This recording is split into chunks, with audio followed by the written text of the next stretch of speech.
what is the difference between a deep connection and a shallow, superficial one? So today we're going to be talking about creating deep connections, deep and meaningful connections. We're going to be comparing those with what you might call shallow or superficial connections. And I want to start by saying that neither of these are better than the other in any sense. And in fact, your life is definitely going to have a mixture of both. Any healthy life would.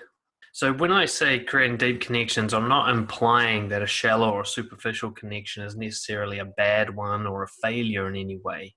But what we want to look at, in my opinion anyway, I see a lot of superficial connections that could be deep. And that's what I wanted to put this one together for. I think a lot of people out there who want to have deeper relationships, friendships, and even connections with strangers or casual passers-by aren't doing so.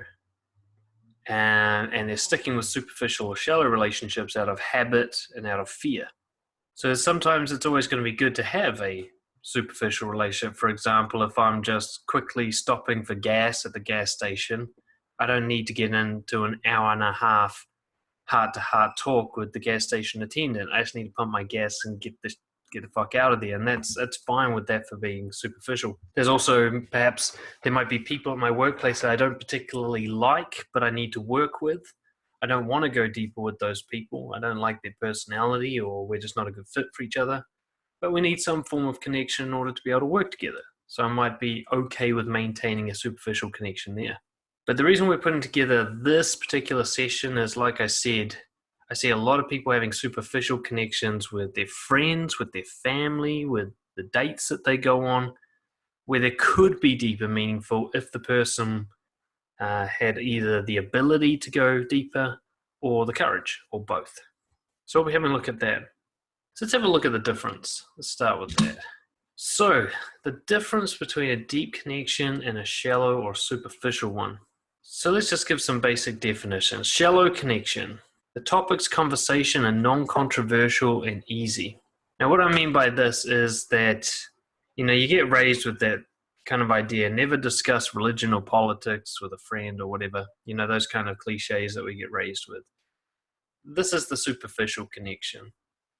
Quite often the conversations are transactional. So for example, if I'm working with a work colleague that I don't particularly like, I'm just going to say the minimum we need to say to get the job done. That would be a transactional conversation.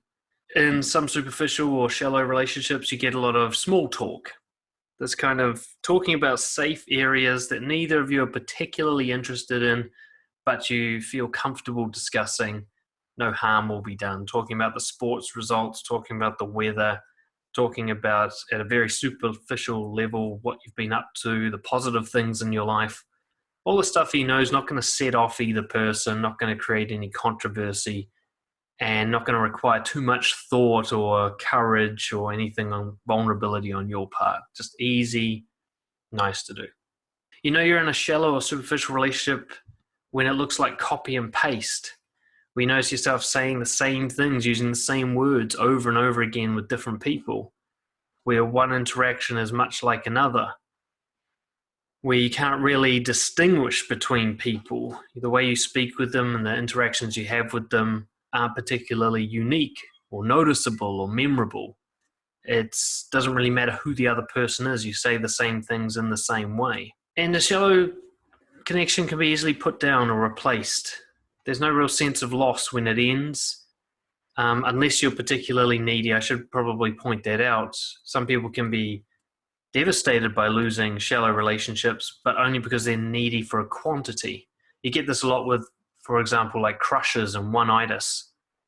A guy will be gutted that the girl friend-zoned him and doesn't want to see him anymore, and he doesn't even really know her. He's only ever had light, shallow conversations with her, maybe a bit of playful banter or talking about safe topics.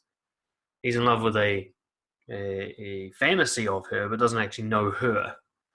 But in the case of superficial relationships, most of the time they're easy to put down. When that guy at your work who you never really liked and never really got deep with leaves, you don't grieve over that. Even when somebody in this kind of relationship dies, you don't feel a massive sense of loss. And how does this compare to a deep connection? Well, deep connections are vulnerable and open. They're unique and memorable. So the topics of conversation, when you're deep and meaningful, it might be the first and only time you have that conversation that way. You can have conversations that you've never had before, put things into words in a way that you've never put them before, tell a story for the first time, reveal a truth that you've never revealed, or speak about an opinion as you're thinking it rather than a pre-planned or pre-scripted.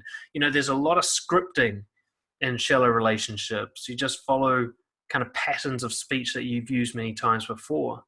In deep and meaningful connections, it's spontaneous and generated in the moment. You don't even know how you're going to say what you say before you say it. It just comes out in a unique way, never to be repeated perhaps, or at least not exactly that way.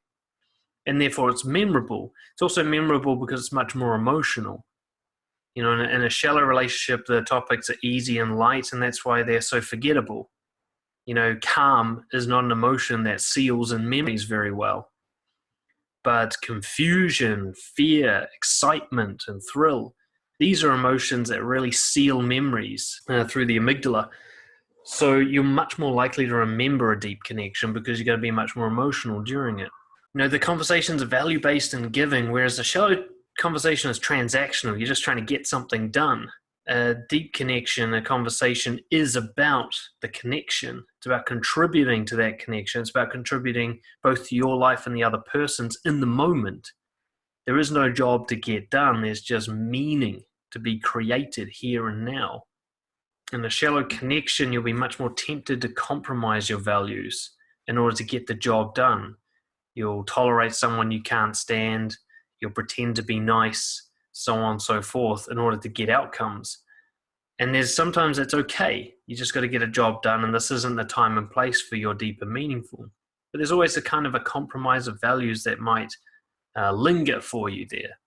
Whereas in deep and meaningful connections, when they're done right, so to speak, you live by your values simply in the way you engage in the conversation. You're open and honest. You're curious about the other person.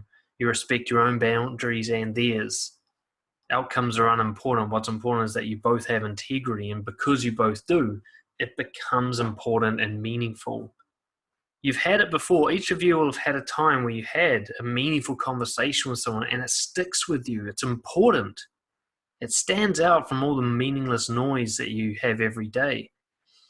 I should warn you, for those of you who want to apply what we'll go through today, it can make small talk really unbearable when you start getting into meaningful connections. And it's important that, this isn't a selling point necessarily. It's harder for me these days to put up with small talk. I used to be okay with it. It didn't bother me particularly. But now I can barely participate. Someone starts talking about the weather, my eyes just start rolling like I can't handle it. And I can't go back now because I've had, especially with coaching as a job, I have so many deep and meaningful connections each week. A superficial one seems very repulsive to me. And sometimes it's a downside. The upside, of course, though, is that people become like irreplaceable. If I lose a friend now, there's a grief there because they were meaningful and important to me. Not a fantasy of them, but who they actually are, what we had together. Irreplaceable. Nobody else could come in and fill that gap. In a shallow conversation, anybody can fill the gap. Anybody who wants to talk about the weather or sports is good enough. But if I have a deep and meaningful connection with you, no one's going to be able to replace you because no one is you. So that's, kind of my main points of difference between deep and shallow connections. And I'll just check in with the lads here. Ben, Chris, is there anything you guys want to add to this? Yeah, I can relate to what you're saying in terms of not being able to connect with people that only discuss superficial, shallow topics. Mm-hmm. And to give you one example, at the last job that I had, I felt really awkward because I could not connect with the rest of except for one person. The others I could never connect because they talked about the weather, the animals, the sports results, and it's something that I stopped discussing a long time ago. So that's my case. it's worth pointing out that this is actually a cost of having deep connections, is the shallow ones lose their flavor. It's the same like somebody has, say, a lot of shallow sexual connections. As somebody sleeps around, it can be quite enjoyable to be that kind of player until you have a really meaningful sexual experience with someone. And then going back to casual sex feels kind of forced and false. I had this experience myself. Through pickup, I eventually got to a point where I was kind of having quite frequent, meaningless sex. For me, anyway. I wasn't a player by any standards, but one-night stands were happening. And then I slept with one girl who meant a lot to me, and she was kind of like a dream girl, and I never thought it would happen. And it was it was even better than I had ever hoped it would be, for so many different reasons. But after that, the one-night stands with some drunk, nameless girl that I met at a bar, it just lost all flavor. There was actually a time after that where I was having sex with a girl and it felt like I was doing push-ups. Like, it was that meaningless to me. It was just physical pumping. And it was kind of ruined for me after that. One-night stands lost their thrill for me after that. And you can get this with, like, one-night stand conversations, in a sense, that you sit there talking about the sports and chatting with people, and that can be fine. Some people can get along their whole lives like that. I know people who have nothing but that kind of conversation. But you have it like, you have one deep and meaningful with someone where you really get to the core of some philosophical shit and you really explore yourselves. The next person who talks to you about the weather, you just want to shoot yourself, So I really want to point out that if you're someone who gets off on shallow conversations, and that's not an insult, there are some people who prefer that kind of connection. Be wary of trying what we're going to be talking about in this call, because it may ruin that for you. It may take the flavor out of it. As Ben says, quality, not quantity. What we're looking at the quality in this topic. That doesn't mean that quantity is necessarily a bad thing. Understanding you can't have both. So when we talk about deep connection, we're not talking about quantity of connections, but quality. By the way, if you're enjoying this video and you want more stuff like this, you want content on nice guy recovery, healthy relationships, confidence building, check out the link below to join the Brojo community, or you can get in touch with me personally, dan@brojo.org, to talk about any other kind of support, including one-to-one coaching. So, what are the benefits of deep connections? I wanted to, in this webinar, I wanted to give equal weight to both deep and shallow connections. So I'm going to look at the costs and benefits of both so that you can decide for yourself either which one you prefer in general or which one you want to apply with each type of person. Because I absolutely believe that going deep and meaningful with someone you don't like and don't want to go deep and meaningful with is not a valuable use of time. Just as I believe going shallow with somebody that you could connect with deeply is also a waste of time. So I want to point out that when I'll keep saying this, when I say the benefits of deep connections, I don't mean that I think it's a benefit to deeply connect with everyone you come across. In fact, I think it's very important you choose, because this is quality, not quantity. You can't do this with everyone. You simply won't have the time. So let's look at the benefits of deep connections. There's a TED talk about the 70-year longitudinal study on happiness. It's been conducted over, I think it was about 1,200 participants over a 70-year period. So it started in the early-ish 1900s and was only concluded recently. And they tracked these people from birth into old age, and through various measures decided how happy they were. But what was interesting is when they came to the end of the study and had to conclude what is most likely to bring happiness into someone's life, they came to the conclusion that it was a deep and meaningful relationship. It wasn't necessarily a marriage, though that sort of appeared a lot, but it was more that the person who scored highly with happiness also was correlated highly with having deep and meaningful connections with people. So we can actually say there is some scientific validity to saying that deep and meaningful connections make life better. And the same cannot be said for shallow connections. There is, not that I could find anyway, there is no long-term happiness, confidence, meaning of life gains in having a quantity of shallow relationships and connections. The second point here, I've got setting the stage for strong businesses, friendships, and family and marriage. One of the biggest lessons I've come to in my life, which I learned early on but didn't get until later, was it's all about who you know. When I look at my career, when I look at my social life, when I look at the things I enjoy, it all comes down to who is there. It's very obvious in the career space. If you're totally disconnected from a company that you're applying for a job for, you're much less likely to get the job than somebody who's got 10 of their best friends working there already. There's some obvious factors here. So there's actually a lot of external rewards from having deep and meaningful connections, a kind of icing on the cake. But there's also a strength to it. Somebody who you are deeply connected with is much more likely to be committed and loyal and encouraging and supportive than someone who only has a light transactional connection with you. There's been a concept coming up a lot. The word is hypergamy. This idea of someone trading up in a romantic relationship, quite often specifically marriage, this idea that somebody will leave their partner for a better deal. Well, in my opinion, that's only going to happen if you have a superficial connection, because then a better deal is always going to come along. There'll always be someone prettier or richer or socially outranking you or whatever, an easy win for them. But when you have a deeper, meaningful connection with someone, there's no competition because no one can replace you. Deep and meaningful means that you both get to know each other very authentically. The raw, unique thing that is you is something that they become strongly invested in. You become strongly invested in theirs.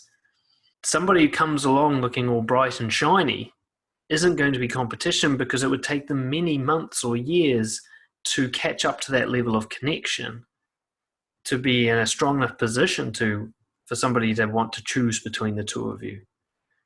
And in my experience, at least with my clients and myself, I've found this to be true. Once you create a deep and meaningful connection with somebody, they will work to keep you. You won't have to work to keep them, in a sense. There won't be competition. Jealousy becomes a non-issue.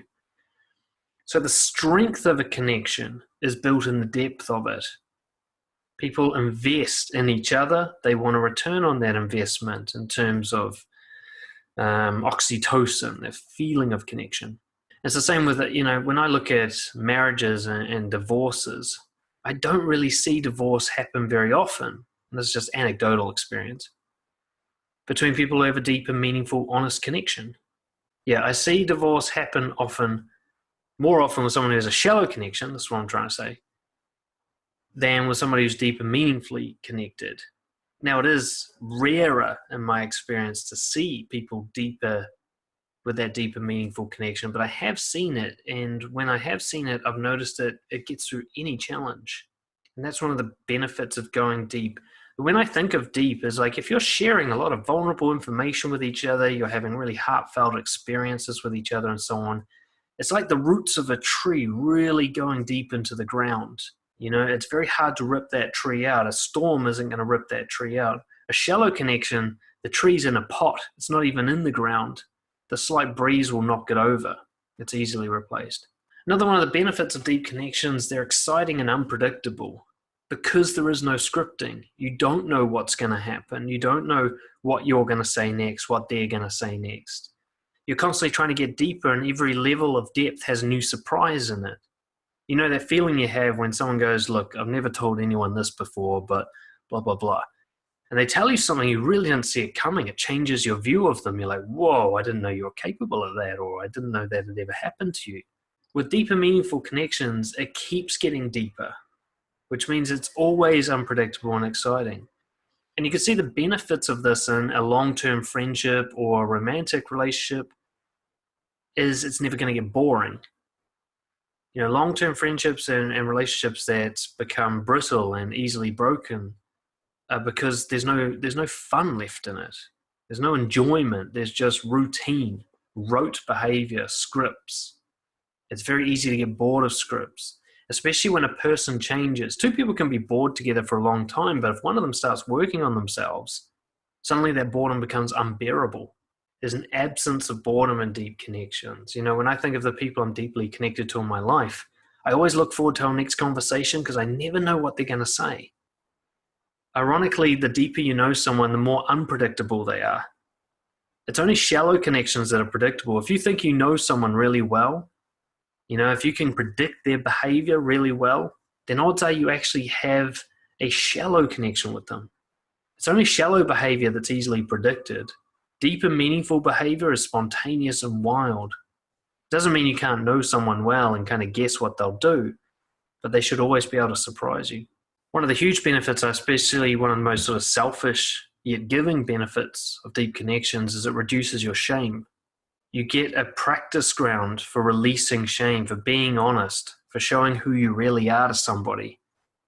And they get the gift of being able to do the same with you. So everybody gets to reduce shame. There'll be things you won't be able to tell other people because you're scared, especially in those superficial relationships. But you got this one best friend that you can let it all out with. You got this one partner who there's nothing to hide with. And you get to constantly just relieve yourself of shame every day. That's huge for confidence. And this is, again, builds the strength of that connection. If you're the person that they can be shameless with, if you're the only one they can really be mentally, psychologically, emotionally naked with, they're not going to want to give that up. They're not going to be easily tempted away from that. And the last benefit I had here is it's so much easier to live by your values around someone that you're deeply connected to. One of the things we've been talking about lately in Brojo is that there's some real life barriers to living by values.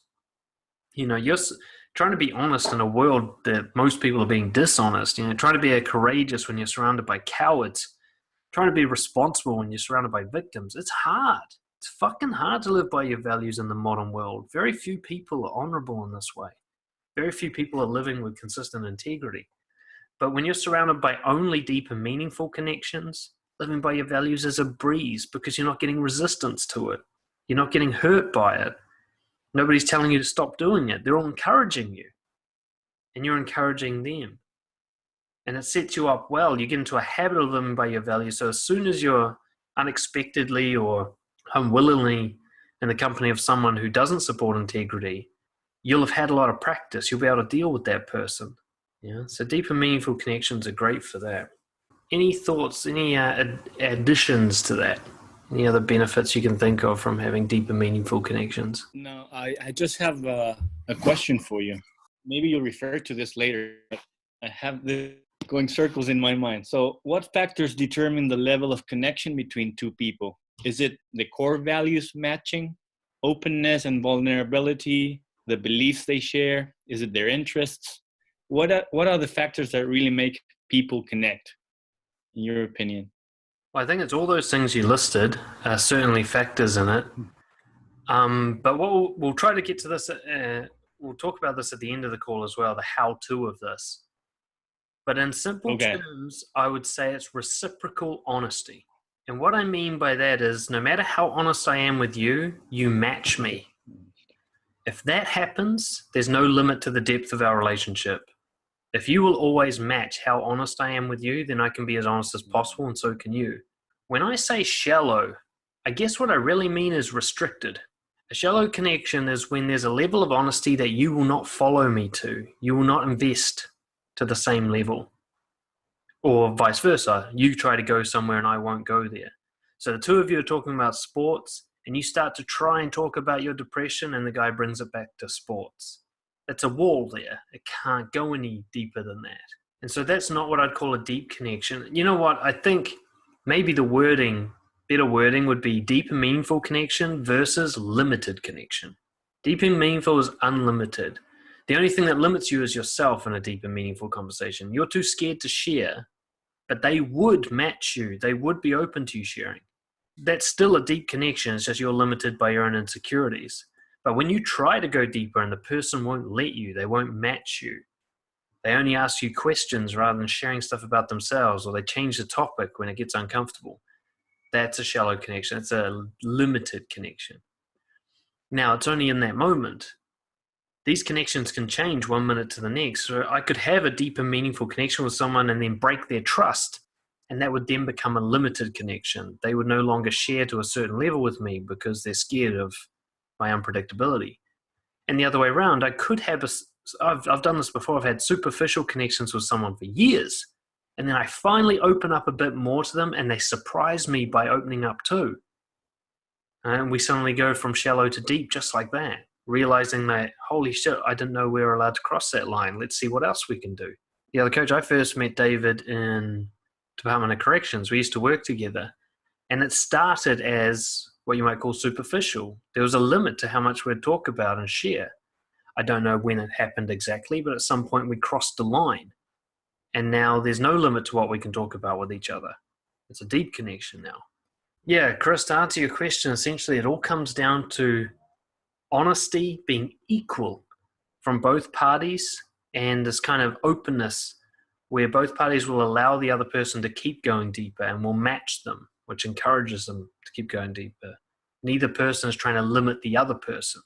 We'll talk about more the practicalities of doing this, of finding that line with people near the end of this. Costs. Like I said, I want it to be fair and balanced. So let's talk bluntly about the downside of deep connections, because there are some, and it's worth acknowledging. First and foremost, grief. It hurts to end a deep connection.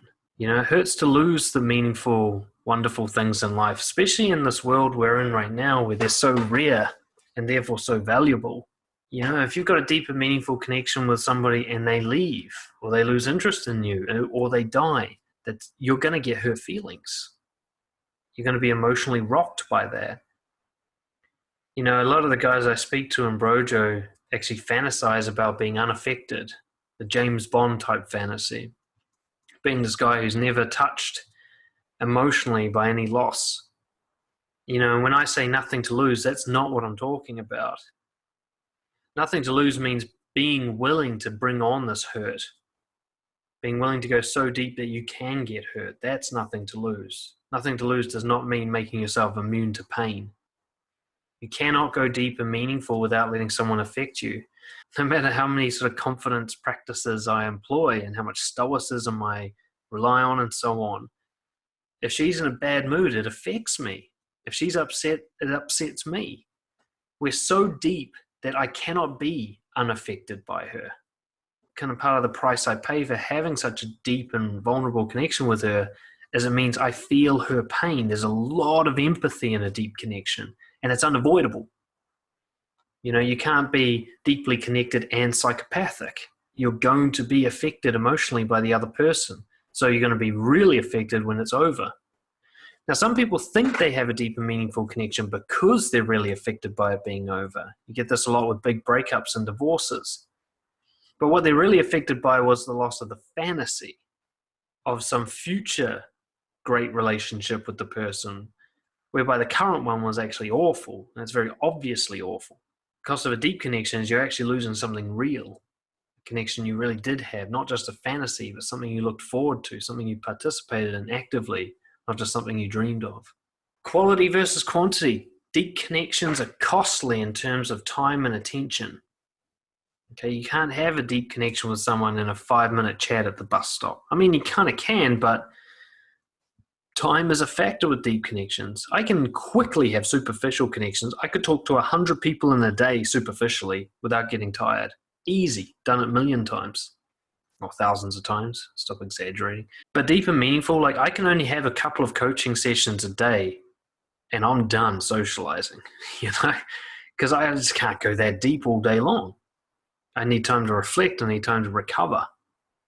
You know, there's actually a barbecue I'm kind of not sure I'm going to go to this afternoon because I've got this webinar and then I've got a coaching session later today. I'm not sure I'm going to have anything left, especially after socializing with my girlfriend as well on top of that. So you're going to have less quantity of connection if you go deeper because you just won't have the energy and the time and the attention to manage a lot. Deep connections, especially the building of them, are polarizing. They're risky. Superficial is how you avoid rejection and confrontation and uncomfortable situations socially. Deep and meaningful is you have to dive into those. The real connection is created on the other side of those. If I go risk a rejection with someone and they don't reject who I really am, you know, if I go and show them who I really am and they like me, we have a deep connection, but I have to risk that they won't. and that they'll react negatively. If I show who I really am to people, I have to risk polarizing them. They might not just dislike me, they might hate me. When I was superficial, I had people who didn't like me, but it was to a really limited depth. They didn't know much about me, so there wasn't much they could dislike. Nowadays, when someone doesn't like me, they really don't like me personally. And I'm okay with paying that cost, but it's one that you have to prepare for. I've got quite a thick skin to that now. But when it first started happening, it was tough, especially when I started losing superficial connections. You know, I used to have a high quantity of shallow friends, or shallow friendships, I should say. They weren't shallow people necessarily. And then as I started being more me, more bold, more honest, especially more truthful about what I liked and didn't like, what I wanted to do and didn't want to do, these friends started drifting away, and some of them actually, it came to direct confrontation. I had more than one person tell me that I'd changed and they didn't like that. I had to make them love or hate me. I couldn't let them sit in that kind of swampy maybe land of just like. And this, of course, leads to a reduction in numbers. You'll have a small social circle if you like deep connections, but it'll be high quality. You'll look forward to seeing each person. Each relationship will be unique and irreplaceable. It'll be very high quality, but there won't be many of them. There won't be a party full of 100 people who you all call friend. It'll be more like a lunch with 6 people who know you down to your very core. And I really want to point out that just because I go on about deep connections doesn't mean that it's right for everyone. I've even met guys in Brojo where I ask them the classic question, would you rather have 100 people who like you or 5 people who love you? And there are some people who say, oh, I'll take the 100. And they mean it. They don't want to have deep and meaningful conversations. They like a big quantity of people in their life where things are kept light and breezy and casual and superficial. And there's nothing wrong with wanting that. You know, and the extreme end of that is psychopathy, but there's some people who have psychopathic traits without being psychopaths. They're not big on deep and meaningful connections. They don't have much empathy or compassion. It's not a fault. It's just a personality type. They have their strengths in other areas. Deep and meaningful connections are going to be a waste of time for people like that. But if you're part of Brojo, odds are, given the kind of constant flavor of our work, you're probably chasing quantity when you really want quality. I need to really emphasize you can't have a big group of deep connections. You're going to have to give up the numbers. You're going to have to cut down your fame and popularity to a small group of dedicated connections. So some of the costs of deep connections. Being Christian, is there any other costs that you can think of? Not really. I agree with what you said. It's about quality over quantity. And yeah, I'd rather keep the 5 instead of the 100. Well, it's important to know that because a lot of people will say they want the 5 and not the 100, and yet their approach to socializing is to get the 100. They try to get as many people to like them as possible. They try to avoid rejection. They're light and superficial with people. You're going to get the 100 behaving that way. It's like the amount of people who got into pickup artistry to find a loving partner. That doesn't make any sense. If you want to find a loving partner, then seducing people with strategy and deception only takes you further away from that. It takes you closer to, like, lots of shallow relationships, which could be fine if you're into that. But if you're using a quantity strategy, you're going to get a quantity result, or nothing at all. But you're definitely not going to get a quality result with a quantity strategy. It's important people kind of take this in. If you're avoiding rejection, then you're asking for the 100, not the 5. And you need to know what you're chasing. Ben's got another example of a cost. Jealousy from friends and partners who tend to have more shallow connections.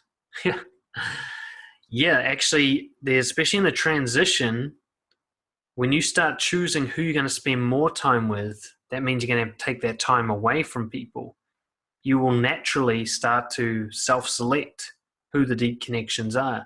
Like I used to do this exercise where, in order to help me transition, is twice a week I ask myself, who do I spontaneously want to see right now?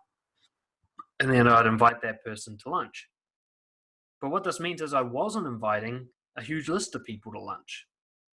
I was only inviting the person I really felt in the moment like seeing. And this naturally selected a lot of people out. And some people got pissed off at me for doing this. They're like, how come you never call? How come you aren't texting anymore? Why are you spending so much time with him and not with me? They'd either say this or imply it. I started to realize, well, there's actually some people who, for whatever reason, want to cling to our shallow connection. I know we have a shallow connection because I'm not deeply connected to them. They seem to think we have something important. Or maybe I'm the deepest connection they've got, and everything else that in their life is even more shallow. Or more likely, they're just needy about numbers. They're like a child with a toy. You take it away and they chase after it, even if they're not sure they want the toy. So like Ben's saying here, when you transition into deep connections, you essentially become the person who does the rejecting. You're the one who starts to say no to people, even if it's just implied by saying yes to others. And you may get some reactions to this. And you're going to have to just tolerate those reactions. You also need to be careful. You may, like I said, so many people want the deep connections, but they use the shallow connection strategy. They go out to try and meet more people, meet new people. And the people they could be real friends with are being neglected. I see this, actually I've seen this in Brojo quite a bit. I'll see a guy who wants deep and meaningful friendships. He's never had them before, or very few. He comes into Brojo, he starts forming those connections with other Brojo guys, and yet when it comes to socializing, he goes out to try and meet new people. It doesn't make sense. Just because somebody likes you doesn't mean you get to keep them and move on to somebody else. It means go deeper with that person. It's not about quantity, and I've got to keep emphasizing this. A lot of people say they want deep quality relationships, but they approach socializing from a quantity perspective. They're trying to get new and more and often and frequent. Rather than like, let's stick with the person I really liked and go even deeper. Quality means seeing the same person twice in a week, not seeing two different people a week, not seeing two different people a night.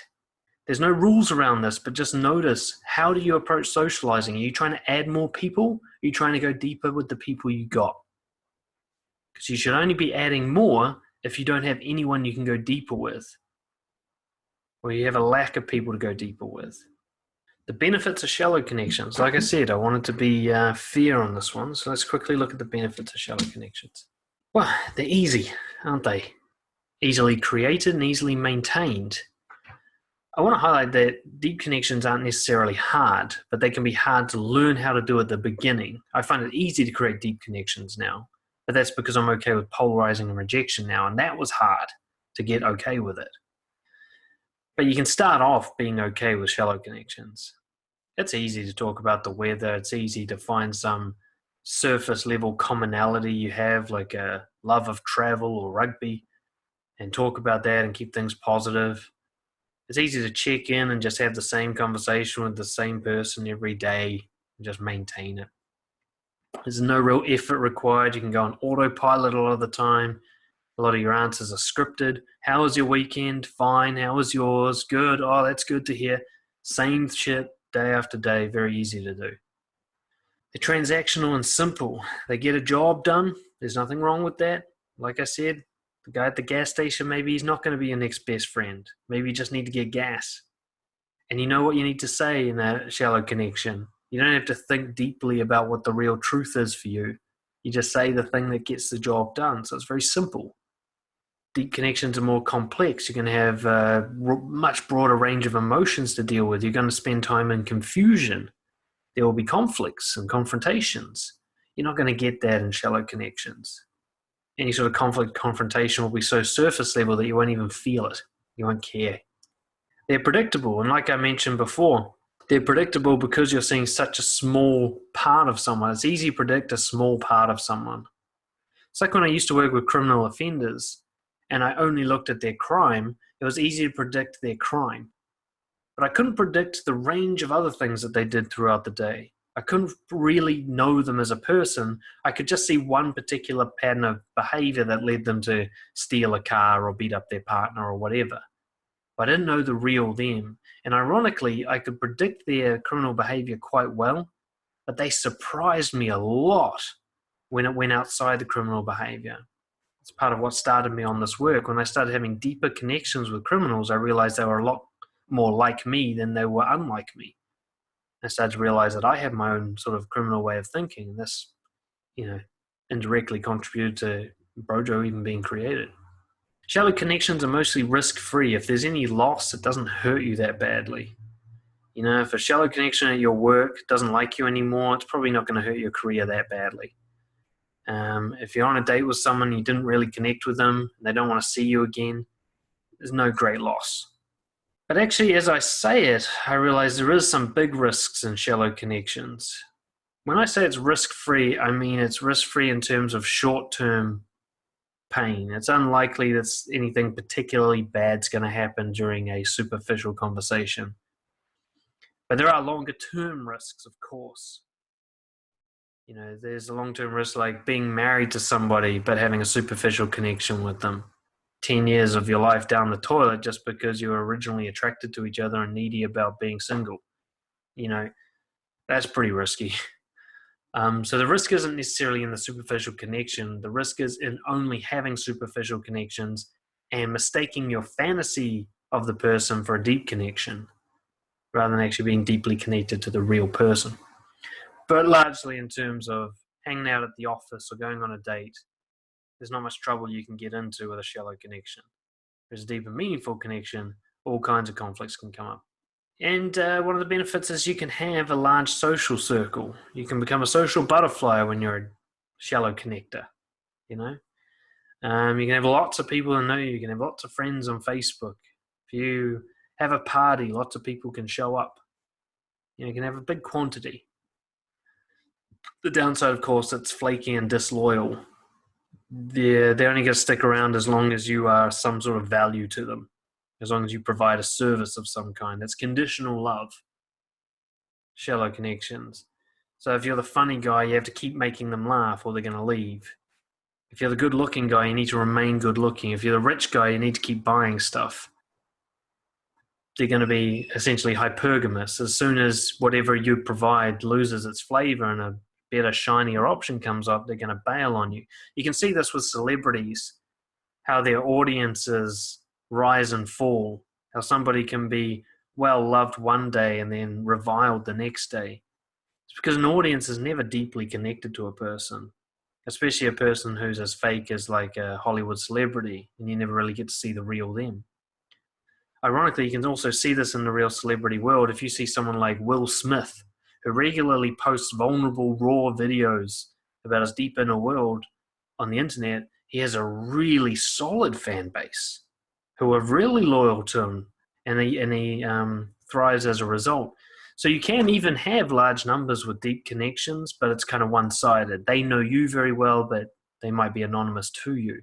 But they'll be, again, much more loyal and committed to you if they're allowed into your deeper world. Whereas if you're just, you're just some funny entertainer and it's all fake, then they're going to turn on you as soon as it's lost. A great example of this is you look at Bill Cosby, the comedian, well-loved by millions of people. As soon as they find out he's a sexual predator, boom, he hits the gutter. No more fans, really. There's nobody backing Bill Cosby anymore. Whereas somebody else like Louis C.K., again, a well-loved comedian, sexual allegations brought against him, which he admitted to, but his fan base stays loyal. Why? Because if you watch his comedy shows, you get to see the real him. You get to connect with him deeply. Whereas Bill Cosby was always just an act. So you can have a large social circle, essentially, but there's some downsides. Which brings us to the question, how do you choose which is most important to you and when it's most important? Let's have a look at this. It's all about what do you want? What do you want socially? Okay.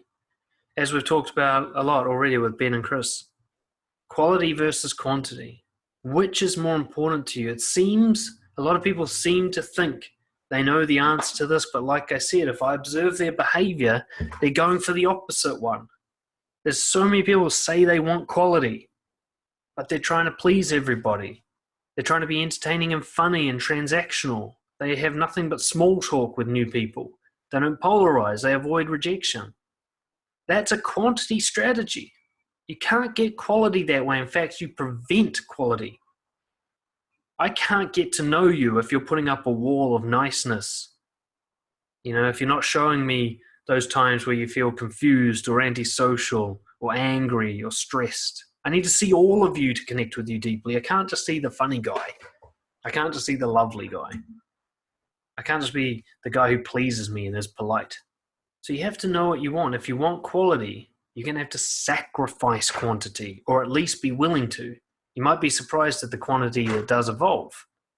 I do have actually quite a large number of deep connections through my work as a coach. Ironically, I probably have more deep connections now than I had shallow connections when I was younger, but I wasn't trying to get a quantity. That's the important part. I'm willing to sacrifice quantity. I'm willing to have most of the world hate me in order to be connected to the ones who love me. And I behave as such. I polarize people. I scare people off with honesty. If I meet someone new at a party, they get 5 minutes to basically either love me or leave me. I make sure of it. When they say, "Oh, hasn't it been nice weather?" I say, "Yeah, but I was quite depressed last week. I'm only just getting over it." I'm like, "Look, let's go deep or fucking shut the fuck up." Right? I've learned to become that way. It was very scary for me to do that at first. For many years, it was scary. It's no longer so terrifying because of my deep connections, but I had to give up the quantity strategy. You can't hold on to both simultaneously because they're counterproductive strategies. If you go to quality, you'll sacrifice numbers. If you go for numbers, you will sacrifice quality. You can't cling to both. They pull in the opposite directions. You got to decide, what do you want in your life? Do you want love or do you want access to stuff? If you go for a quality, deep connections, love is the kind of end result, but they might not have anything else to provide for you. You might find your deepest connection is with someone who's homeless, someone who can't provide any service to you, somebody who's not going to give you money, somebody who's not going to give you validation, somebody who can't give you a leg up in your career. Most of the clients I work with, it's really interesting in coaching. When you learn to become a coach in the training courses that you do, quite often they'll talk about you got to get referrals, make sure you get clients who will refer you on to other clients. Well, ironically, most of my work is with people who have very little to no social circle. There's no one for them to refer me to.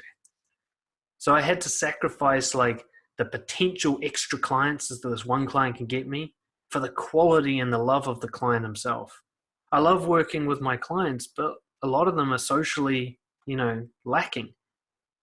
They're going to be my only client from that particular social circle. So I have to give up my access to these kind of external stuff, money, numbers, quantity, validation, in order to have the love of just this one person. Connection and proximity. So connection is a feeling of depth with someone, of openness, vulnerability, acceptance, and respect.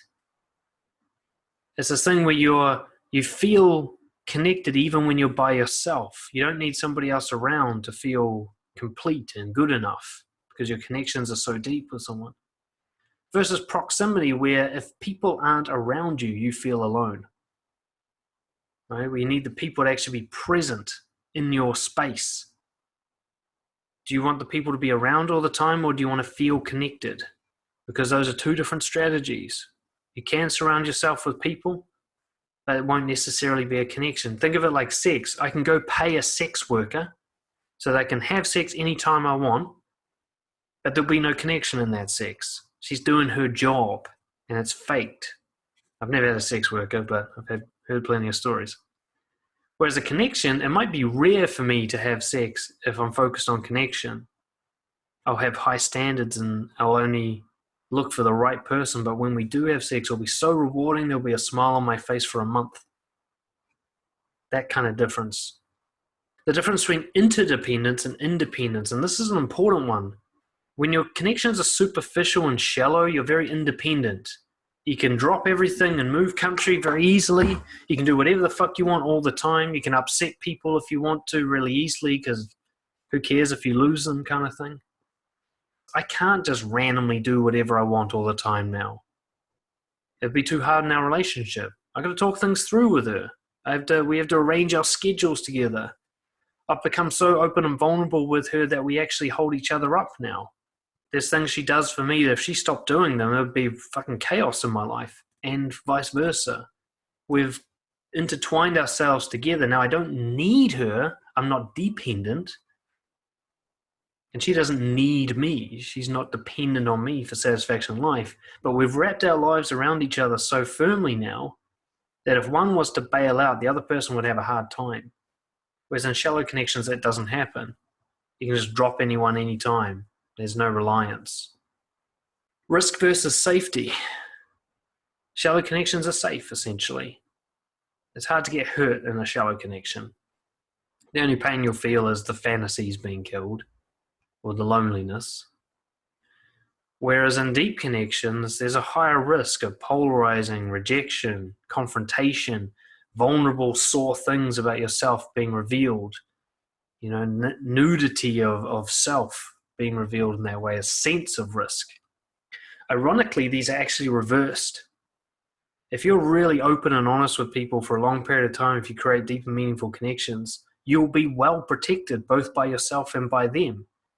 You'll have staunch supporters who've got your back because they know you so deeply and so deeply invested in you, and you'll be resilient to anybody else trying to fuck you over because you've had so much shamelessness practice. So in my opinion, it's actually much safer to go for deep connections. It's just a higher risk at the start. Whereas if you're all alone in the world with nothing but superficial connections, then you're Bill Cosby. You do something bad, you're all alone instantly. No support, fucked. Because you never really had any. It was all an illusion. You got to choose between community and freedom of movement. The more deep connections I have, the kind of more restricted my movement is. I have more time with less people. I can't just flit around. I can't just jump on a plane tomorrow and go wherever the fuck I want. I can't just drop Brojo and just go start some, milk production business or something like that. I'd have to think it through because a lot of people would be affected and harmed by it. That's community. I'm part of a kind of a tribe, a village of people I've created of deep connections. I can't just bail on that now. I could, but I'm not going to. Whereas if everybody's shallow, I can just pick up sticks, make big changes in my life whenever I feel like it. So I don't need to worry about other people being affected. And last one is I call it support versus supply. So deep connections will support you. They've got your back when you're at your worst. They don't ask for anything in return because you're already reciprocal anyway. You don't need to pay them for it. If anything, you'll feel guilty about how supportive they are, but they actually get a thrill out of supporting you because they love you so much that they're rewarded by helping you. It's kind of this free support. Versus supply, which is kind of it's conditional. They'll only support you if. Someone will only be loyal to you and have your back if they get paid. And I don't just mean money, but whatever it is you provide to keep the shallow connection going. The person will only support you at the job interview if you supported them at their job interview. The person will only loan you money if they know they're going to get paid back. Money's a great example of this. In a deep connection, the person will be like, how much do you need? I'll write you a check. You just pay me back when you can. They're willing to kiss that money goodbye because of how much they love you. But a shallow connection, they'll be like, all right, let's get a contract out. There'll be 3% interest. I expect this amount of money this time. Or they just won't give you money because there's no reason to. They don't see you as rewarding enough. Obviously, my description of these kind of is skewed towards my own bias of deep connections. But you got to look at this and just look, what side of the fence are you on? Do you want quantity that you have very little connection or obligation towards, but no connection, you kind of sense of loneliness and isolation? Or do you want to be kind of interdependent with a community of deep connections that can both bring you pain and love and will, they've got your back, but you can't just bail on them and be whimsical and fully independent? There's a cost benefits analysis you need to make here, and you need to know what it is because it will determine how you socialize. Your socializing will be either strategic to create superficial, quantifiable quantity connections, or it will be open, honest, and integral to create deeper, meaningful connections, a small quantity of them. Keen to check in with you guys on the call. Is there anything you want to add to that, or any thoughts that come up when you look at those two choices? I mean, when you look at that, is it clear about what you want? I think it's good. I think it's clear and potentially also enlightening to maybe some past experiences. What kind of past experiences come up for you when you look at this list? For me personally, I think it's sort of going to a relationship area, sort of me wanting a particular kind of relationship where there is interdependence and things like that, but potentially then trying to remain guarded in some aspects of what I give, and then potentially that creating a conflict which the other person will probably rightly pick up on and say, you want this from me, but you're not really prepared to open yourself up that much in return. Yeah, there's a kind of reciprocal. I think when I say there's risk in a depth connection, that's what I'm talking about. Is you're going to have to go all in on it, aren't you? You can't kind of have the cake while the other person eats nothing. Exactly. And that feels like a risk, doesn't it? It feels vulnerable to do that. You have to open it up to them disappointing you, them hurting you, them betraying you. All those risks need to be taken for a deep connection to happen. And they're real risks. People can get fucked over trying to create deep connections. We'll be talking about this later on the call, is sort of how to do this without being stupid or naive about it, how to do it without like setting yourself up to be conned. But there's always going to be a risk of being conned, of someone making you think you have a reciprocal deep relationship with them, but they're kind of fucking you over. Ironically, though, in my experiences, the more confident I became with doing these, it just doesn't happen to me anymore. Now, I've got to take into account that I've been trained to work with manipulative criminals, so maybe I'm kind of better at picking up on it than I once was. But yeah, I'm always aware that when I open up to someone, there's always a risk that they could use it against me. And that's a risk I'm just kind of willing to take, essentially, in order to find deep connections. But it's a real risk. When you look at this list, Ben, what side do you think you're leaning towards? I'm definitely leaning more towards the deep. And when I look at sort of who I consider the people I want to be spending my time with, we tend to sort of have that kind of relationship, even if we haven't in the past. Yeah. Well, in that case, I guess for you to reflect on after the call was, what kind of strategy are you using to socialize? Are you using the depth strategy or the quantity strategy? Chris, did you want to say something as well there, mate? Yeah, I have the other problem. I'm naturally very deep and like to have meaningful conversations most of the time. And since you published, or since you did that podcast on the three aspects that should be contained in a conversation, I've learned to become more playful and not being too from the very beginning. Start from high up in the superficial level and then start digging down. So for me, it's always been about quality, and normally in groups I would connect whenever I go into a group meeting or a group activity. I would connect with one or two people within the group naturally. Yeah, so that's me.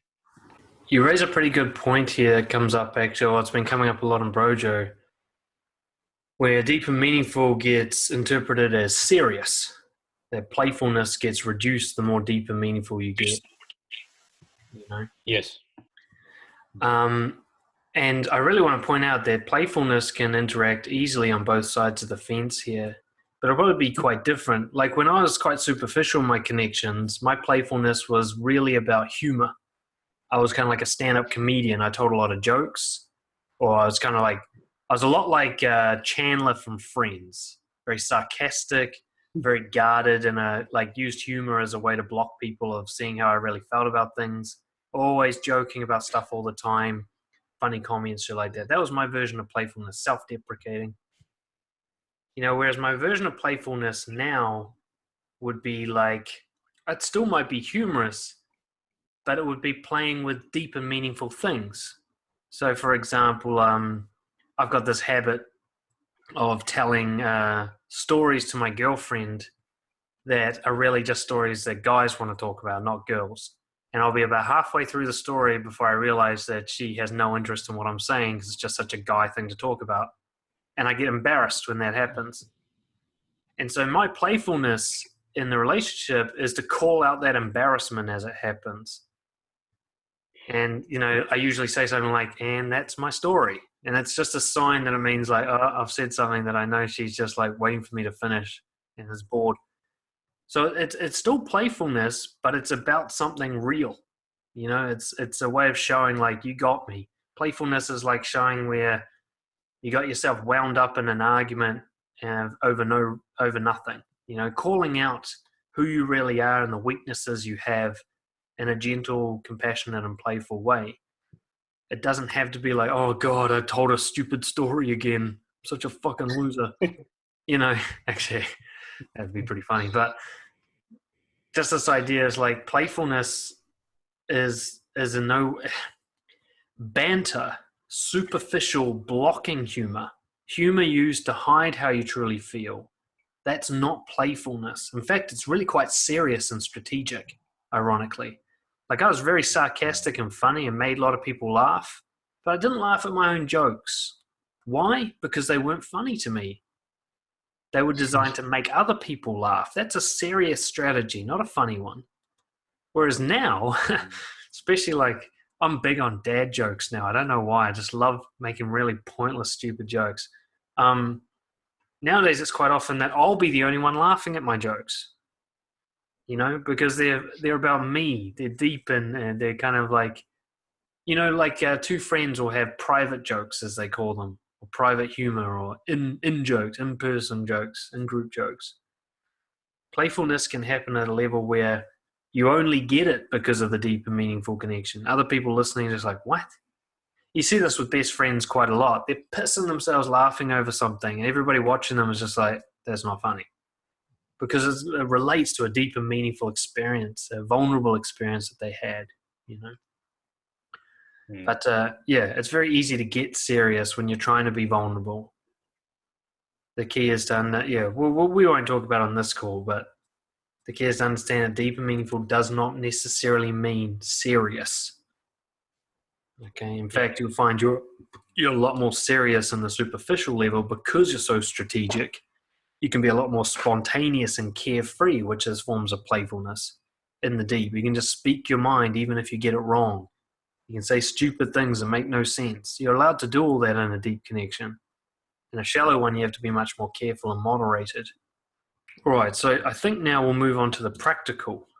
Okay, so let's look at how. How do we create a deep connection? There's nothing new coming up, but what I've learned is essentially the 3X model and how it applies to creating deep connections is something you have to hear over and over again and revisit after you've practiced it, because it makes more and more sense over time.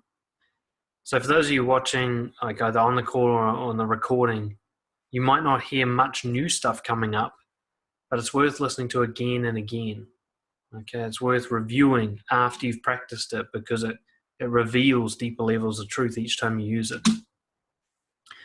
So to revisit the 3X model, there's 3 main values: curiosity, honesty, and respect. And we're going to talk about how that applies to a conversation so that the conversation has the best possible chance to be deep and meaningful.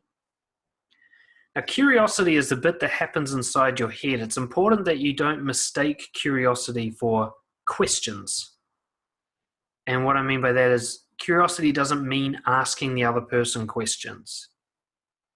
I want to emphasize that because what I've found is that asking another person questions can actually be a barrier to a deeper connection. It's counterintuitive, I know, but the problem with asking questions is you don't really reveal anything deep about yourself. It's actually a protective mechanism. If I ask you a question, you're then forced to answer. You're forced to give me information, but I haven't given you shit. I'm mining you for information. You can see this in an interview. You watch an interview, one person interviewing another, you learn a lot about the person being interviewed, but you learn nothing about the interviewer.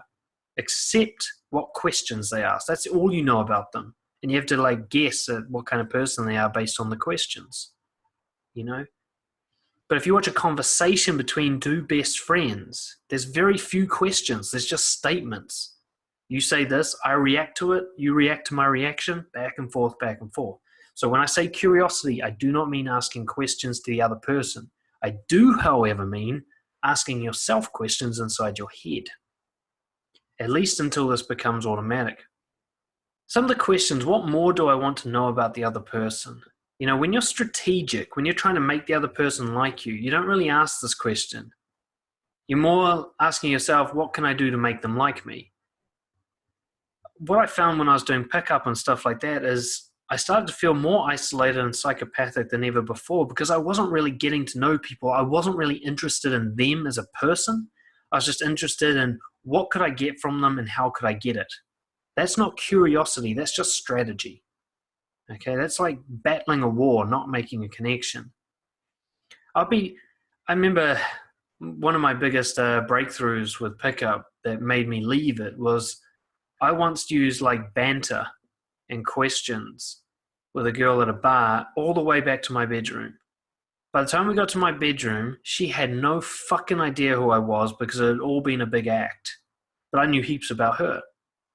And I chose not to sleep with her that night, even though she wanted to, because it just felt so fucking wrong to me. It felt like one step short of rape. She had no idea who I was, and yet she was about to sleep with me. I clearly tricked her into this because I didn't care about her. I had no interest in her as a person. All I was interested in is trying to get what was between her legs so I could tell my mates about it. You know, and that was my big one of my big epiphanies in pickup when I realized I don't want to do this anymore. So now, when I'm interacting with someone, I ask myself, like, what am I actually interested in this person? What is it about them I actually want to know? Not what do I want to know so I can get something? Just what do I want to know? What aspects of this person actually spark my interest? If they're talking about their job and I don't care about their job, it's important that I know that because I'm not going to explore their job with them if that's the case. If they've said that they went on a trip somewhere and I've been on a trip, I'm like, actually, I want to know more about their experience of that trip. That's a genuine curiosity. It sparked an interest from a real place. Then there's the questions you ask yourself. One of my best curiosity questions, if you want a connection to go deep, is you ask yourself, what don't I want to share due to shame? What don't I want this person to know about me? Because if you can share that thing, you've just created a deep connection, or at least you've invited them to become one. See, limited connections or shallow connections are when this thing is not shared. That's the limit. Now, everybody's got a limit, let's be fair. But the higher up the limit, the more shallow the connection is. So if I don't even want you to see a single emotion I have, then we'll have a very shallow connection. Whereas if I ask myself, what do I not want to share? And I realize I'm attracted to you and I'm embarrassed to tell you that and then tell you I'm attracted to you. Our connection has just got the chance to go deep because if you're going to at least be honest in your response to that, you may not like me back, but you're going to be open and vulnerable in the way that I've been. We've now got no limits. We can go anywhere. So that the answer to that second question, what don't I want to share, is the wall between you and a deep connection with this person. If that thing comes out, deep connection is possible. If it doesn't, you'll always have a limited connection. And this third one is really big for deep connections. What are my true intentions? People trying to be honest can quite often talk about what they like, what they don't like, what they want, what they don't want. But what they often leave out is why they're saying that. It's in my opinion, it's the deepest thing you can share with someone is your intentions. Like I might be having a conversation with my girlfriend and realize that even though I'm talking about my feelings, what I'm really trying to do is change the way she behaves. I'm hoping that when she hears about the way I feel, she'll change the way she behaves. But I haven't said that. I've just been talking about the way I feel. So my true intention is actually to control her, but I'm not telling her that. So real honesty, the answer to that second question, would be to tell her, hey, by the way, I'm just telling you all this stuff because deep down I'm hoping it will change your behavior and that will make life easier for me. You know, true intentions is when you notice you're manipulating someone, which we all do, and then you tell them that you're doing that. You know, that's the deepest, like, then you're totally vulnerable. Then you can't manipulate them. When you reveal your true intentions, strategy dies. You know, I probably still would to this day if I was single, but I used to use this as a way to break out of pickup habits. So I'd be talking to a girl and making her laugh and realizing, shit, I'm just making her laugh to make her attracted to me. So then I'd tell her that. I'd be like, you know what? I just told you that joke because my experience makes girls more attracted to me when I tell them that joke. So now I'm being open and honest. I'm like, look, I'm trying to seduce you and I'm actually using some strategy and tactics to do that, just so you know, so it can't work. I let go of the strategy. I ruin the strategy, essentially, so that we can have a deep connection. I sacrifice quantity for the potential of quality. Yeah. Now, these questions that you ask inside your head, it's the honesty is the next bit where you say the answers out loud, not as a question, but as a statement, as a sharing of who you are. But these are the three questions that I would use to create a deep connection. This is what I check in with myself before I speak. Honesty. Let them see it all, but don't let them see it all at once. We'll get into this in a second. So some people who, like Chris mentioned, they've found they've only ever been interested in deep connections. They don't like small talk. They don't play games. But they found it hard to connect with people nonetheless, and they find that confusing. What I've found in my experience most often when someone has this problem, when we investigate it, we find overinvestment. You're letting them see it all, but you're also doing it all at once. You know, I had someone, sometimes guys will send me like screenshots of conversations I've had with girls and stuff just to get my feedback. And quite often what I'll see is this overinvestment. A guy's trying to be honest, which is great. He's sort of stretching his honesty wings, trying to be a bit more vulnerable and raw and bold. But he'll send like 50 things to the girl all at once. And I look at that and I'm just like, no, just give her one thing. So when I say let them see it all, I mean, over time, as they get to know you, nothing will be hidden. And as soon as something is relevant to say, you'll say it. But as we'll talk about in the next slide, only share one thing at a time. Let them speak.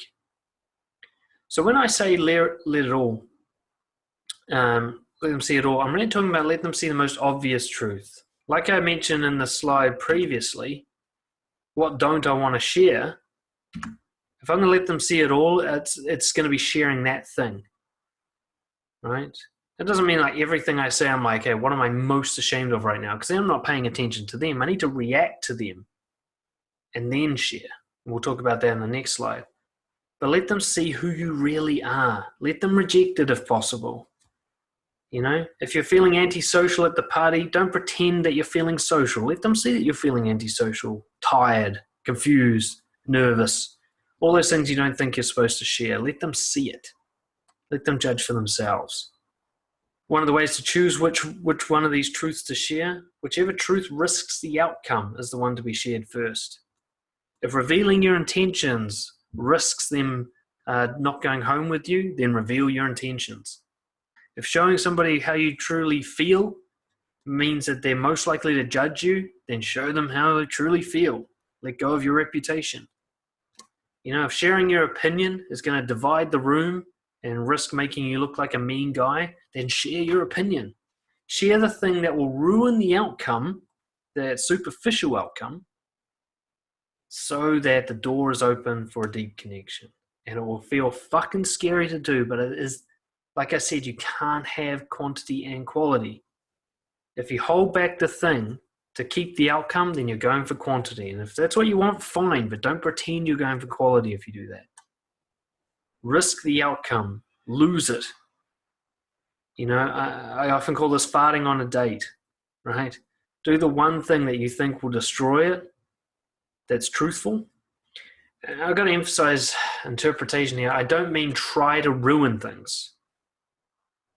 I mean, the one thing you're holding back to protect the outcome, make sure you let that thing out first. You know, I used to always hold back attraction from girls because it would polarize them too much. Like once you tell someone you're attracted to them, it's kind of make or break. It's very hard for most people anyway, to maintain a friendship after that, or at least so I believed. So I'd always hold back attraction to try and build up as much as I could before it was revealed, try and get them to invest in me. Very manipulative. I went through a phase of making sure that if I was attracted to someone, that was the first thing they heard about. That way, that outcome of kind of like safe friendship that I was trying to be built was risked. I was like, make or break right out of the gate so that I don't have this fucking weight over my head all the time. And the last point here, I call it showing the meal being prepared. Now, this is an analogy I often use to help you picture what honesty looks like. Let's say you're at a restaurant and you're sitting down and they bring out the meal and it's perfectly cooked and it's all laid out perfectly on the plate, prepared perfectly. And that's how you see the meal, this finished product. Real honesty is when you take the customer back to the kitchen, show them the raw ingredients being put together. Now, how does this translate into real life? In real life, this means instead of getting your thoughts perfectly together, and I'm speaking particularly introverts here, instead of getting everything perfectly together before you show them this final product, this well scripted, perfect version of what you wanted to say, is you actually let them see you thinking through what you're trying to say. So I'll try and come up with an example. I'm going to have to make this up here. Actually, that's me doing it right then. Rather than me going silent, coming up with a perfect example, I just showed you how I'm going to have to make one up and I'm thinking it through. That's the meal being prepared. Can't believe I just did that spontaneously. Oh, that's me doing it again. Fucking hell. The point is, rather than me kind of doing all that prep work in my head, I walk you through the prep. I say, right now I'm thinking of something. I'm still confused about something else. I'm not really sure what I'm trying to say here. You know, this is where you'll start a sentence without knowing how it's going to finish. You'll start making a point without knowing what that point is. You'll start saying something without knowing what you're trying to get across or how people are going to react to it. You show them the preparation rather than getting it all put together in your head and then delivering this, 3 Michelin star meal. Real honesty is in the process, and you'll find deep connections are mostly about process. It's not so much talking about the great trip you went on, but talking about how difficult it was for you to think of how to talk about the great trip you went on. You could say, we went to Bora Bora and it was beautiful there. Or you can say, you know what, for this last half hour, I've been trying to figure out how to crowbar my trip about Bora Bora into this conversation because I'm just so proud of myself. That's showing the meal being prepared. It's showing your intentions. It's showing all the rough stuff that chefs never let the customers see. The raw ingredients. Show them how you think, not just the finished thought. Show them how a feeling arises in you. Oh, I've noticed myself tense up when you said that, rather than waiting a while and saying, you know what, I think I disagree with you. Let them show something developing before you even know what it's going to be. That's how a deep connection forms. It takes a lot of practice to do this. So Chris says, I've been doing that lately, just blurting out what I'm thinking instead of gathering my thoughts and doing the internal prep work. Interestingly enough, I come across more sincere and vulnerable. Absolutely. If you guys, whoever's interested in this, I recommend the book Radical Honesty. It's essentially a whole book on this process of just letting people see things as it arises in consciousness. But you can practice this by yourself. You can talk out loud all by yourself and describe your thoughts as they occur. You end up using words like, I just noticed a thought that, or this feeling just started in my chest, or whatever. You'll notice how to speak about the prep. So you can still speak about it. Chris used the word blurting there. Sometimes blurting can mean like just randomly letting a voice jump out of your head without any scrutiny whatsoever. I'm not exactly saying to do that, but there's nothing wrong with doing that. It's certainly great practice, if nothing else. But getting used to describing the process of a thought coming to be. So rather than just blurting out a judgmental thought, you might say, you know what, I've got something to say, but it's judgmental, and now I'm struggling to figure out how to put it into words. That's showing the process, It's like, there's so much I want to say about that, but I'm scared to say it, and actually I'm not even really sure how I feel about it. That's the process. That's actually more interesting than whatever it was you were going to say. I'm much more interested in hearing about someone go through the process of being nervous than hearing about the story 3 days later when they resolve the nervousness. You know, I'd rather be there with them. That's real honesty, and it takes a lot of practice. So that's honesty in a sense. Then respect. In very simple terms, for the first two phrases, curiosity is thinking, what is the most truthful thing for me to say right now? Honesty is saying that one thing, and respect is stopping to allow the other person to react. And this is where most over-investors fail, is they just blast people with, like, they just drown them in truth. You know, they overshare instead of giving them one deep and meaningful thing and then just sitting back and letting a reaction happen. And it's also where under-investors fail. They spend whole time just letting the other person doing the work. They ask lots of questions or they stay silent, so the other person's doing all the honesty. You got to balance this back and forth, a game of tennis. Hit the ball to them, one piece of deep and meaningful truth, shut up and wait for them to hit their own one back. But there's some other aspects to the respect phase. So this is the phase where you're actually doing nothing in the conversation but paying attention to them. First and foremost, if you really value quality over quantity, you have to let go of controlling how they feel about you. Respect means allowing them to have their reaction to you without trying to moderate it, without trying to fix it. If they reacted more negatively than you expected, let it be more negative than you expected. Don't try and balance the books. You know, don't try and correct them. If they've misinterpreted you, let them misinterpret you fully before you respond. Don't jump in and try to fix it when you see it's not suiting your outcomes. Let them feel their feelings, as cheese dick as that sounds. So respect is about constantly releasing control. Sometimes it's actually in what you say. You know, I might be talking to my girlfriend or something, and I realize I'm trying to control her. So I'll say that. I'll be like, you know what? I just realized I'm trying to control you again. You say something now. And I just pass it back to her and go, I'm going to just take my foot off the accelerator here, you know, give some power in this conversation back to you. But a lot of times it means just going silent. Let's say you're telling a joke and it's not very funny and you feel this real temptation to tell another joke to kind of redeem yourself. Just bathe in the awkward silence of not funniness.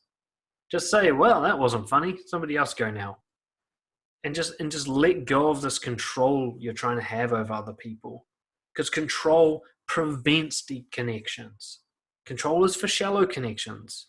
Deep connections are wild, spontaneous, uncontrollable. So let the person just feel whatever they feel. You know, one of the biggest things I actually learned, helpful things from pickup, is I used to think for a girl to be attracted to me, she has to feel nothing but pleasurable emotions. Attraction, excitement, happiness, pleasure, laughter, whatever. But what I've come to realize is that for a girl to really be in love with me, she needs a full range of emotions. And I don't need to try and manufacture that experience like they do in pickup.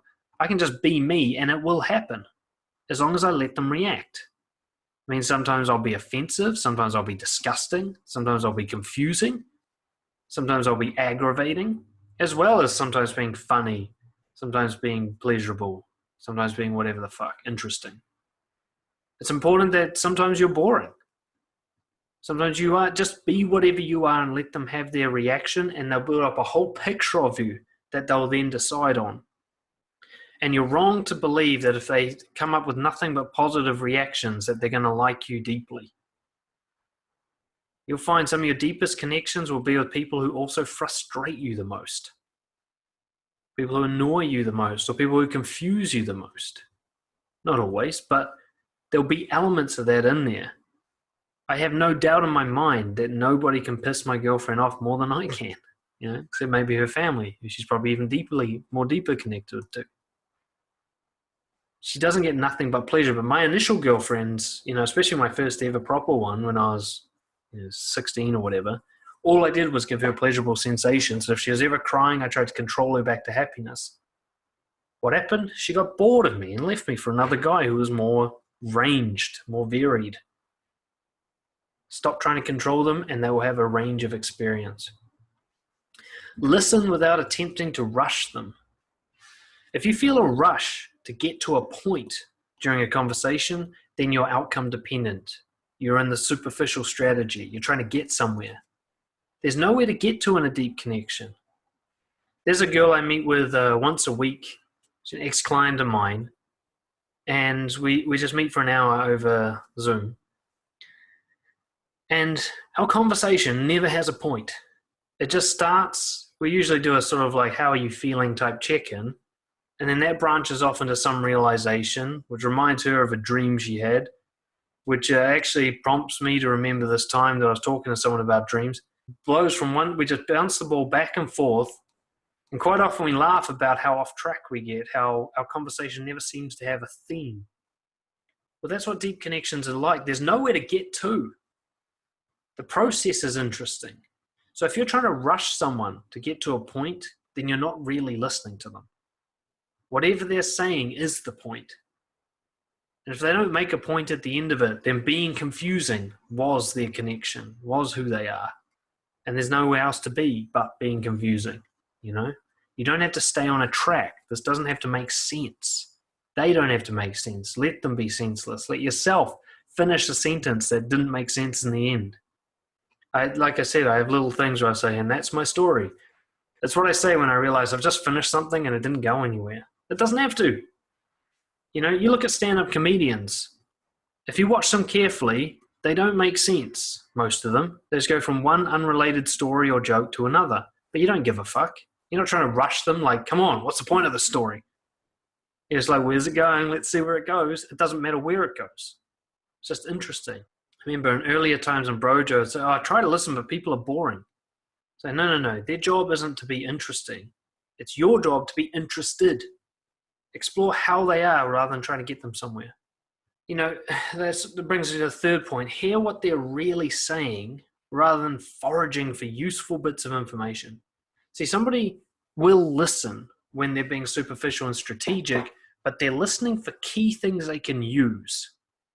So like when I was doing pickup, I'd listen to a girl talk, but I'm listening for something I can use to make her like me more, which isn't really listening. It's more like foraging for material. I'm looking for something key. In fact, I'd change the conversation if I couldn't find anything good to use in what she was saying. Whereas in a deeper, meaningful connection, I'm actually just listening to them. I'm not looking for something to use. I'm not trying to find something I can relate to. I'm not trying to find something I can turn into a joke. I'm not trying to find something I can twist in a way that will make them like me. I'm just listening. Let's see what comes out of their mouth. And when they finish talking, I'll see how that makes me feel. That's it.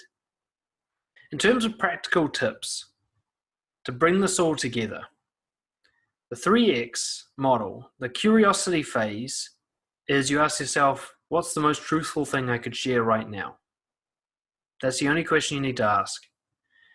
In the honesty phase, you share that thing and just that one thing, and you show it as a process rather than a perfect meal. Okay, just share that thing as it occurred inside you. Don't give it too much thought. Just let it out, even if it doesn't make sense. And then the respect phase is listen to them until they're finished talking. And then decide what you feel about what they said. Without trying to jump to conclusions, without trying to finish it inside your head, without trying to direct it somewhere. Let them hit the ball back and let them hit it anywhere they want. Give the power of the conversation over to them. Let them change it.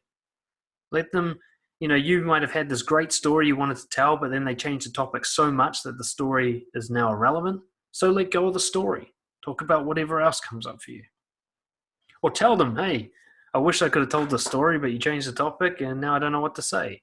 Show them the process, By the way, if you like what you're hearing, you're enjoying the podcast, please check out the link below to join Brojo or get in touch with me personally if you want to talk about one-to-one coaching, dan@brojo.org. So that's the 3X model. In terms of applying this in the social gardening sense, in the larger sense of building a social circle of deep connections, moving from quantity strategy to a quality one, stop chasing. Stop trying to get people and focus just on sharing honestly with people. Let go of, every time you have a conversation, be okay with it being the last conversation you ever have with that person and just enjoy the conversation for what it was. A mindset I used to apply to socializing to make the switch was to imagine that me or the other person were going to die tonight. And so this conversation was our last ever chance to connect. And rather than seeing that as pointless, well, if it's not going anywhere, why should I do it? I saw it as like, well, the point is to have this conversation as deeply and as meaningfully as possible. Maybe it's the last one. There's nothing to chase. So guys will quite often have conversations as an investment in a further conversation. They'll talk in a way to make a guy like them so that he'll be their friend later. Talk to a girl to make her more attracted so she'll want to have another conversation later. Have the conversation now. Make it the last one. Make it the best one. By best, I mean most honest. I don't mean most attractive. And then the second kind of principle applies. You want to see someone again? Good. Invite them into your life if you like them, genuinely. If you have a deep connection with them, genuinely. Don't ask them. That's chasing. Don't say, would you like to come on a date with me? Would you like to hang out with me and my friends? Just say, I'd love to see you again. Me and my friends are going out to dinner on Saturday. I hope you be there. Or like, I'm heading to the beach on Sunday. It'd be great if I wasn't by myself. I hope you would come along with me. Here's my number. If you want to come, send me a text. Invite people into your life as a deep connection. And make sure that you can tell them why you want to invite them and that the answer is honest. And this is how you'll know if you have deep connections with people or not. If you meet a girl and you're talking to her and you realize the end of the conversation's coming up, you feel compelled to invite her into your life, ask yourself, why? Why do I want to see her again? If it's a deep connection, you should have a clear answer to that. It'll be like, I've enjoyed this conversation so much, I'd love to have another one with you. That would be an honest thing to say. But if it's a shallow connection, you're going to struggle. You're going to be like, because you're hot and I want my friends to see me with you and I want to rack up another vagina if possible. So that would be great. Thanks. Try to be honest with why you want to see someone again, and you're really being honest with yourself here. You're starting to realize, hey, I'm just trying to bring people in for quantity reasons. Whereas if you're like, holy shit, talking to you is just, it's been the highlight of my week. Let's do it again. That's real. And people will say yes to that a lot more than they'll say yes to your pretend interest in them. And the last thing is law of reciprocation. We talked about it in a single conversation. You hit the ball, you wait for them to respond. It also occurs in the building of a relationship. Little things, they're not rules exactly, but like if I flick someone a text and I see that they've read it, I'm not going to flick them another one. The ball's in their court now. It's their turn to respond. I'm going to move on with my life. If I invite someone out and they come with me and we have a good time, it'll be great. I'll say at the end of it, like, you choose the place next time, and then I leave them to it. It's up to them to contact me. It's up to them to come up with something. It's their turn to lead. It's this kind of leadership doesn't mean you do all the work. Leadership doesn't mean you invest more than the other person. Leadership is just about hitting the ball, saying, here, I'll go first. Now it's your turn. And you keep this in mind throughout all aspects of a relationship. It means no covert contracts. If you think they owe you something, you say, look, you owe me something. Until you pay that thing, I'm done. If someone's the right fit for you, they'll put in the same amount of effort as you will, or close to it. So create the space for them to do that. Be willing to see that they're not going to do it. Send them the text. Be willing to see that they're not going to text you back. Invite them out. Be willing to see that they won't show up. Don't chase them after that. But you've got an obligation to balance. Don't make them do all the work. All right? If they're doing all the inviting, say, wait, stop. I'll invite you to the next one. You wait till you hear from me. If your girlfriend's the one who's initiating all the sex, go, wait, you know what? Don't start anything sexual this week. It's my turn. Reciprocation, a deep connection must be equally balanced. You must both go deeper together. As soon as one's over-investing, the other one by default is under-investing. And it becomes superficial. So that is my thoughts and rants on creating a deep connection. Well, thank you guys for listening. Ben and Chris, I want to thank you guys so much for being on the call and participating in your thoughts. I really want to see how this applies practically, because at the end, it all comes down to actually using that 3X model the next time you have a conversation with someone you're interested in going deeper with. So for those of you who listen to this call, I want you to follow through. Find somebody in the next 48 hours. Go and have a conversation with them and apply this 3X thing. Think of the truthful thing to say it, let them react. Just apply it and try and go as deeply as possibly can. Try and bring down all your barriers. See what happens. Because this will be nothing but noise until you actually apply it. And a lot of it won't really make sense. You'll think it does, but it won't make sense until you really try it. You know? I remember that one of the first times I properly tried this. I was on a date with a girl. I remember I tried it as soon as she showed up. I saw her walk in. I thought, well, what's the most truthful, kind of shameful thing I can say right now? And the answer was, I'm excited to see her. I could feel the excitement. So as soon as she walked up, gave me a hug, I said, you know, as soon as you walked in the door, I just felt this like excitement come up in me. I don't know why. So I was just raw and vulnerable right out of the gate. And then I just let her react, in which case she blushed, you know. Later on in the date, I remember specifically this one moment where we're sitting across the table at a cafe and her leg bumped into mine. Must have been an accident.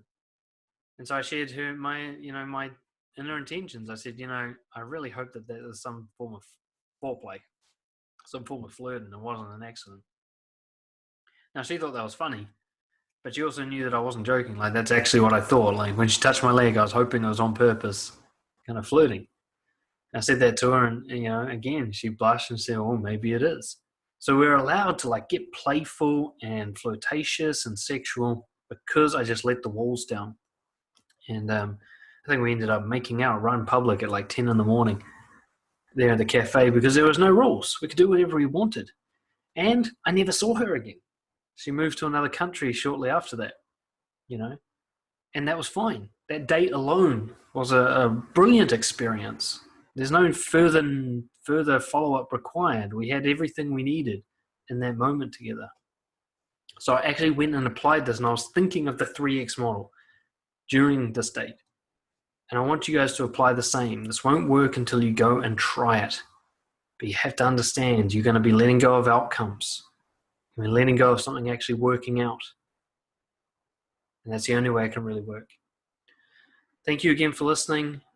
Let me know, dan@brojo.co.nz, how your experiments go, where you hit blocks and barriers. And I'll see you guys for the next one.